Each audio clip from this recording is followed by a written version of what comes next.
Steele said the White House did not respond to her requests for a federal declaration of emergency and federal investigation of the oil spill. She remarked, "I asked President Biden for a federal investigation into the spill before that request for a declaration of emergency, and I asked Governor Gavin Newsom to do the same thing, and I didn't hear from either of them.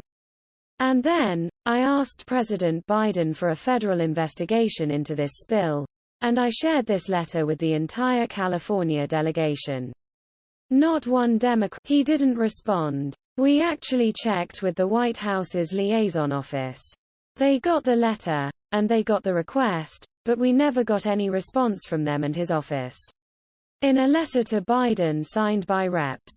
Ken Calvert, RCA, Darrell Issa, RCA, and Young Kim, RCA, Steele wrote, "We as members of Congress who represent Southern California demand that your administration immediately open a full federal investigation into the pipeline's history of violations, the causes of the spill, any failures or delays by federal officials to sufficiently respond to the spill as quickly as possible, and whether federal officials engaged in an effort to conceal these failures and delays." New reports state that federal officials may have known of this leak at least 10 hours before it was made public.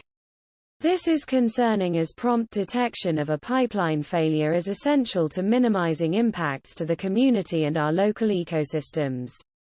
We also have major concerns that previous federal inspections of the Amplify Energy Corp.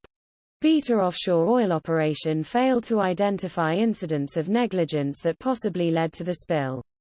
The citizens of Southern California deserve a fully transparent federal investigation that provides clear information to the public.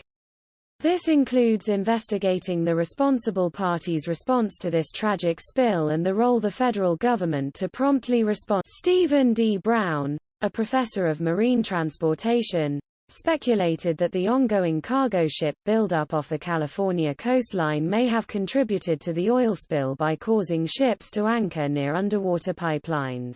Breitbart News reported, over the weekend, an offshore pipeline leaked some 126,000 gallons of oil, causing a spill that is washing up on nearby beaches and threatening local wildlife. Authorities say that a ship's anchor may have been the cause of the act. Steele-linked Assembly Bill 5, AB 5, state legislation in California reclassifying independent contractors as employees, to what she said was driver shortage, contributing to supply chain bottlenecks related to shipping and storage on California's coast. "We have to unwind all of these bad policies," she determined. Steele said, "Cargo ships are piling up, and storage room is not there on California's coastline as the Golden State's port infrastructure is insufficient to process imports in a timely manner."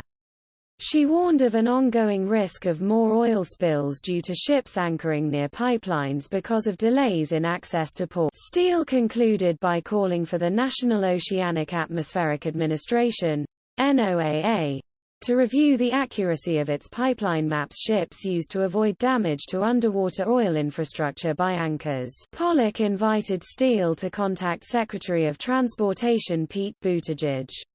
"You've been writing so many letters to Biden and the NOAA," he stated. "I want to suggest that you write a letter to Pete Buttigieg and say, 'Hey, where are you?